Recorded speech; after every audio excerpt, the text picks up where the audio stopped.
भक्तों हो जाए सावधान, जिस घर में सदाबहार का पौधा लगा है वहां अकाल मृत्यु तक हो सकती है। जी हां, आप सही सुन रहे हैं। सदाबहार का पौधा दिखने में जितना सुंदर लगता है, उतना ही यह ऊर्जा के स्तर पर विनाशकारी माना गया है। जैसा कि पूज्य संत श्री प्रेमानंद जी महाराज कहा करते हैं, प्रकृति के हर पौधे में ऊर्जा का प्रवाह होता है। कुछ घर को संवारते हैं और कुछ घर की ऊर्जा को निगल जाते हैं। सदाबहार ऐसा ही पौधा है जो धन, स्वास्थ्य और आयु तीनों का ह्रास करता है। तो चलिए शुरू करते हैं आज का रहस्यमय ज्ञान, सदाबहार का पौधा। कई लोग इसे अपने घर के आंगन या बालकनी में लगाते हैं क्योंकि इसकी हरी भरी पत्तियां और रंगीन फूल घर को एक सुंदर बना देते हैं। लेकिन क्या आप जानते हैं, यही पौधा आपके भाग्य, धन और स्वास्थ्य पर भारी पड़ सकता है। पूज्य संत श्री प्रेमानंद जी महाराज कहते हैं, जो चीज भगवान ने प्रकृति में रची है उसका अर्थ केवल सौंदर्य नहीं, ऊर्जा भी है। हर पौधा अपने साथ एक विशेष तरंग लेकर आता है, कुछ सकारात्मक, कुछ नकारात्मक। और सदाबहार का पौधा, जिसे कई लोग विंका या पेरिवंकल भी कहते हैं, इसमें मौजूद तरंगे शनि और राहु ग्रह से जुड़ी होती हैं। यह दोनों ग्रह जब किसी घर में सक्रिय होते हैं तो अशुभ परिणाम लेकर आते हैं। अचानक बीमारी, दुर्घटनाएं, व्यापार में हानि और कभी-कभी अकाल मृत्यु तक का संकेत। अब सवाल उठता है, क्या सच में एक पौधा इतना असर डाल सकता है? तो इसका उत्तर है हां, क्योंकि जब हम किसी पौधे को अपने घर के वास्तु केंद्र या ईशान कोण में रखते हैं तो वह सीधे हमारे घर की ऊर्जा धारा से जुड़ जाता है। अगर उस पौधे की तरंगे नकारात्मक हैं तो वह धीरे धीरे पूरे घर की ऊर्जा को खा जाती है। प्रेमानंद जी महाराज कहते हैं, जहां अशुभ वृक्ष या पौधे होते हैं वहां भूत, प्रेत और नकारात्मक ऊर्जाएं शीघ्र आकर्षित होती हैं। सदाबहार का पौधा रात के समय नेगेटिव एनर्जी को खींचता है और सुबह वह ऊर्जा वातावरण में फैल जाती है। इससे घर में रहने वालों को बार बार बीमारियां, मानसिक तनाव और अनचाहे विवाद झेलने पड़ते हैं। कई बार बिना कारण घर में झगड़े होने लगते हैं, पैसों की रुकावट आती है और धीरे धीरे घर की सुख शांति समाप्त हो जाती है। अगर आपके घर में सदाबहार का पौधा है, वो हरा भरा, हमेशा खिलता फूलता, जो कभी मुरझाता ही नहीं, और तभी से आपके जीवन में कुछ अजीब सी हलचल मच गई है। कल्पना कीजिए, अचानक सिर में तेज दर्द उठता है बिना किसी वजह के, मन चिड़चिड़ा हो जाता है जैसे कोई अदृश्य तनाव घेर ले। घर के छोटे बच्चे या बूढ़े माता पिता अकारण थकान महसूस करने लगते हैं, उनकी तबीयत बिगड़ने लगती है। काम जो हाथ में आते ही बनने को होते हैं वही आखिरी मोड़ पर बिगड़ जाते हैं, और रात के सन्नाटे में अनजानी आवाजें गूंजती हैं, या फिर बेचैनी सी छा जाती है जो नींद को दूर भगा देती है। ये सारे संकेत मिलकर चुपके से बता रहे हैं कि सदाबहार का ये पौधा आपके घर की शांति को चुपचाप खोखला कर रहा है। आपके जीवन में विनाश का वो द्वार धीरे धीरे खोल रहा है जो कभी बंद ही ना हो। अब आपका मन कहेगा, रुकिए तो सही, अगर ये इतना अशुभ है, इतना खतरनाक है, तो फिर धार्मिक स्थलों पर, मंदिरों की पवित्र चहारदीवारी में, आश्रमों की शांत वाटिकाओं में ये सदाबहार का नामोनिशान क्यों नहीं दिखता? क्यों वो जगहें हमेशा शांति और दिव्य ऊर्जा से भरी रहती हैं? ये सवाल बिल्कुल जायज है और इसका जवाब छिपा है उन पवित्र स्थानों की आत्मा में। धर्मस्थल तो ऊर्जा के वो केंद्र होते हैं जहां हर चीज देवताओं की प्रसन्नता के लिए चुनी जाती है, जहां केवल वही पौधे बसते हैं जो भक्ति की ज्योति जलाते हैं, जैसे तुलसी का पवित्र पत्ता, बिल्वपत्र की सुगंध, केले का विशाल वृक्ष, आंवला की अमृत जैसी फल या दूर्वा की सरल हरियाली।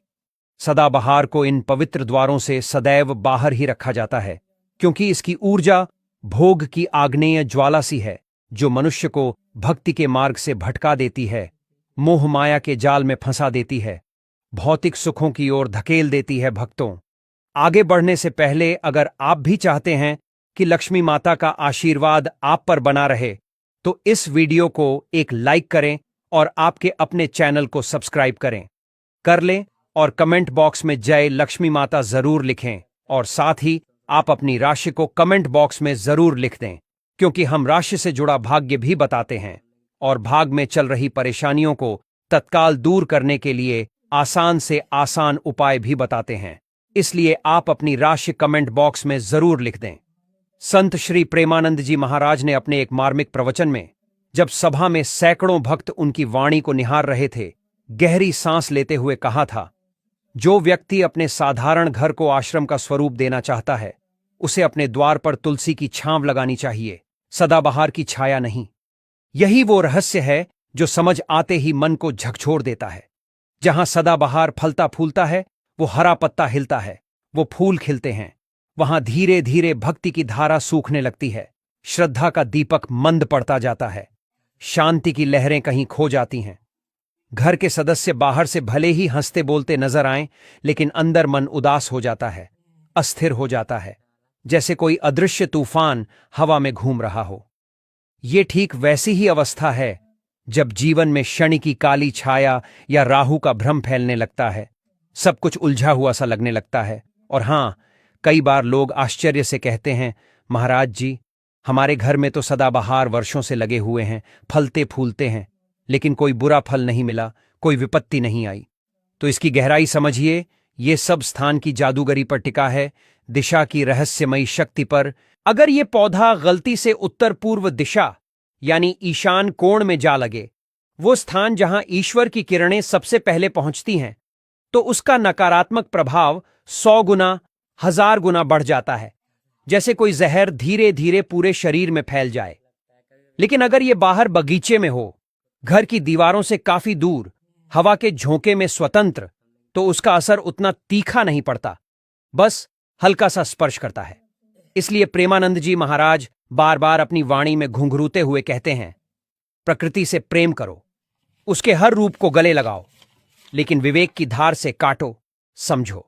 हर चीज जो आंखों को सुंदर लगे, कान्हा की बांसुरी सी मोह ले, जरूरी नहीं कि वो शुभ हो, आत्मा को पोषित करे। तो अगर आपके घर में सदाबहार का ये अतिथि बस गया है, तो पहली ही सुविधा में बिना विलंब के इसे घर की गोद से बाहर कर दीजिए। इसे फेंकिए नहीं, जलाएं नहीं, बल्कि सम्मान से किसी पार्क की मिट्टी में, किसी खुले मैदान में या नदी की गोद में रोप दीजिए, ताकि वो अपनी हरियाली वहां फैला सके। घर के आंगन में, बालकनी की रेलिंग पर या गमले में इसे आश्रय देना आध्यात्मिक दृष्टि से बिल्कुल उचित नहीं। जैसे कोई विषैला सर्प घर के द्वार पर सो रहा हो। और एक छोटी सी लेकिन याद रखने लायक बात, अगर आप अपने घर की नकारात्मक ऊर्जा को हमेशा के लिए भगा देना चाहते हैं, तो तुलसी, शमी या आंवला का पौधा लगाइए।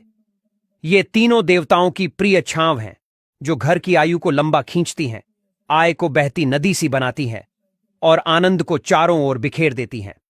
अब कल्पना कीजिए, अगर ये सदाबहार आपके घर में पहले से ही जड़ें जमा चुका है, तो इसका क्या करें? इसे कैसे विदा करें कि कोई अपशकुन न हो, और विदाई के बाद घर में सकारात्मक शक्ति कैसे लौट आए, वो दिव्य ज्योति कैसे फिर से जगमगा उठे?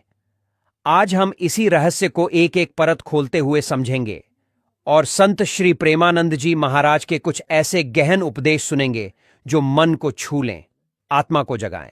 सबसे पहला उपाय, सदाबहार को सम्मानपूर्वक विदा करना। याद रखिए, प्रकृति की हर सृष्टि में जीव की चेतना बसती है, हर पत्ता सांस लेता है, हर जड़ धड़कन रखती है। इसलिए इसे तोड़कर फेंकना या आग में झोंकना पाप के समान है। जैसा कि प्रेमानंद जी महाराज कहते हैं, जिससे नुकसान हुआ हो उसे भी प्रेम से, सम्मान से विदा करो, तभी उसकी छाया मिटती है, प्रभाव समाप्त होता है। सोमवार या शनिवार के दिन जब सूर्य की पहली किरणें आकाश को रंग रही हों, सूर्योदय से ठीक पहले उठिए, स्नान कर लीजिए, स्वच्छ वस्त्र पहन लीजिए और भगवान श्री कृष्ण का स्मरण कीजिए, उनकी बांसुरी की तान सुनिए मन ही मन। फिर धीरे धीरे उस पौधे के पास पहुंचिए, हाथ जोड़कर विनम्र स्वर में कहिए, हे प्रकृति माता, यदि मुझसे अनजाने में कोई भूल हुई हो, कोई अज्ञानता का पाप किया हो, तो क्षमा करो। मैं आपको आपकी मूल गोद में, धरती माता की उर्वर मिट्टी में लौटा रहा हूं। अब सावधानी से, कोमलता से पौधे को जड़ सहित निकालिए और किसी खुले स्थान पर, नदी के किनारे या पार्क की मिट्टी में पुनः रोप दीजिए। फेंकना वर्जित है, जलाना महापाप। इस प्रक्रिया के बाद घर लौटकर मुख्य द्वार पर गंगा जल का अभिषेक कीजिए, छिड़काव कीजिए